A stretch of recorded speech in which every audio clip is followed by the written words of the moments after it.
दोस्तों नमस्कार। दोस्तों आज का हमारा टॉपिक है लाल किताब के अंतर्गत पितृ ऋण। ऋण लाल किताब में कौन सा ग्रह लगाता है? ऋण लगाता है बुध। बुध ग्रह लाल किताब के अंदर ऋण लगाता है। लाल किताब के अंदर का मतलब है व्यक्ति की कुंडली में ऋण लगाने की जो ताकत है वो बुध के अंदर।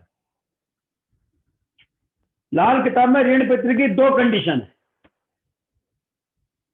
आज हम बात करेंगे ऋण की पहली कंडीशन के बारे में, पहली हालत के बारे में। काल पुरुष की कुंडली के हिसाब से एक नंबर की लगन हमारी बनती है। 1 से 12 के 12 घर में हर भाव का कोई ना कोई मालिक है। तो ऋण पितृ की पहली कंडीशन यह है, अगर किसी की कुंडली में 9वें घर में, बुजुर्गों के घर में, खाना नंबर 9 हमारे बुजुर्ग, खाना नंबर 9 में अगर बुध बैठा है तो 9वां घर लाल किताब के हिसाब से काल पुरुष की कुंडली में बृहस्पति का घर बनता है।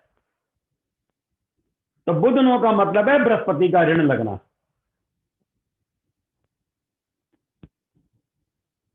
अगर 9वें घर में कोई भी ग्रह हो, उस ग्रह का जो घर है उस घर में अगर बुध बैठ जाए तो उस ग्रह का ऋण कुंडली वाले को लग जाएगा। मतलब 9वें घर में कोई ग्रह बैठा है, उस घर का जो घर, उस ग्रह का जो घर कुंडली में बनता है, उस घर में अगर बुध बैठ जाए तो कुंडली वाले को उस ग्रह का ऋण लग जाएगा। जैसे मान लेते हैं बृहस्पति किसी का 9वें घर में बैठा है, तो बृहस्पति का दूसरा घर कौन सा है? खाना नंबर 12। अगर खाना नंबर 12 में बुध बैठ जाए तो बृहस्पति का ऋण लग जाएगा। इसी प्रकार से अगर खाना नंबर 9 में सूर्य बैठा है, अब सूर्य का घर होता है 5। अब सूर्य से बुध इतनी दूर नहीं जा सकता, तो सूर्य के ऋण की जो कंडीशन आएगी वो दूसरी हालत में आएगी। क्योंकि 9वें घर में अगर किसी का बुध है और सूर्य है तो सूर्य से बुध इतनी दूर नहीं जा सकता जन्म कुंडली में। अगर किसी का 9वें घर में चंद्रमा बैठा है और चंद्रमा यदि 9वें घर में है और बुध यदि खाना नंबर 4 में बैठ जाए तो चंद्रमा का ऋण लग जाएगा। अगर किसी का शुक्र बैठा है तो शुक्र के काल पुरुष की कुंडली में 2 घर होते हैं, नंबर 1 2 और दूसरा घर है 7वां घर। अगर दूसरे और 7वें घर में बुध बैठ जाए तो शुक्र का ऋण लग जाएगा। अब यहां भी इतनी दूर बुध नहीं जा सकता, लेकिन 7वें घर में बुध आ सकता है।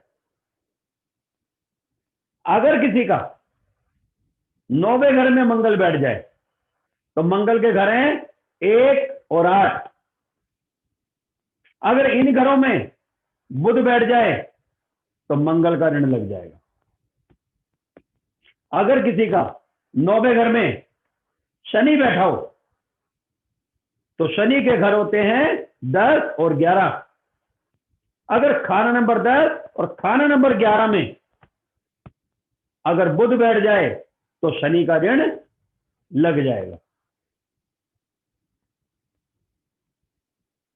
अब बुध तो 9वें घर में बैठा ही है,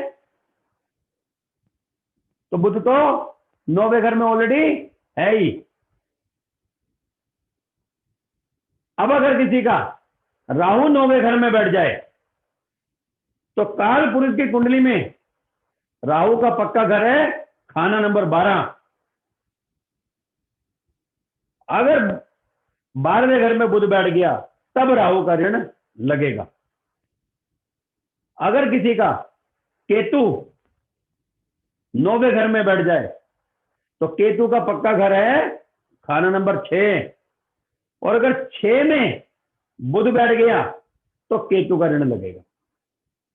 कहने का तात्पर्य यह है कि 9वें घर में जो भी ग्रह बैठा होगा उस ग्रह के जो घर हमारे कुंडली में होते हैं काल पुरुष की कुंडली के हिसाब से, अगर उसमें बुध बैठ जाता है तो उस ग्रह से संबंधित ऋण लग जाता है। यह है हमारा किसी व्यक्ति की कुंडली में लाल किताब के हिसाब से ऋण को देखने का तरीका। ऋण देखे जाएंगे जन्म कुंडली से। अगर आपको मेरी ये वीडियो पसंद है तो आप इस वीडियो पे कमेंट कीजिए, लाइक कीजिए और कोशिश कीजिए सब्सक्राइब कीजिए। ऋण पितृ की दूसरी कंडीशन, दूसरी हालत हम बहुत जल्दी आपके सामने लेके आएंगे। लाल किताब का बेसिक और एडवांस के कोर्स हमारे पेन ड्राइव के अंदर अवेलेबल है। आप उसके लिए भी मेरे से संपर्क कर सकते हैं। मेरा नंबर है 9711233954। तो अगली लाल किताब के ऋण पितृ की दूसरी कंडीशन देखने के लिए थोड़ा आपको इंतजार करना पड़ेगा। तब तक आप मेरे चैनल को सब्सक्राइब कीजिए ताकि आपको मेरी इस प्रकार की वीडियो आसानी से सबसे पहले आप तक पहुंच जाए। उसके लिए बहुत बहुत धन्यवाद।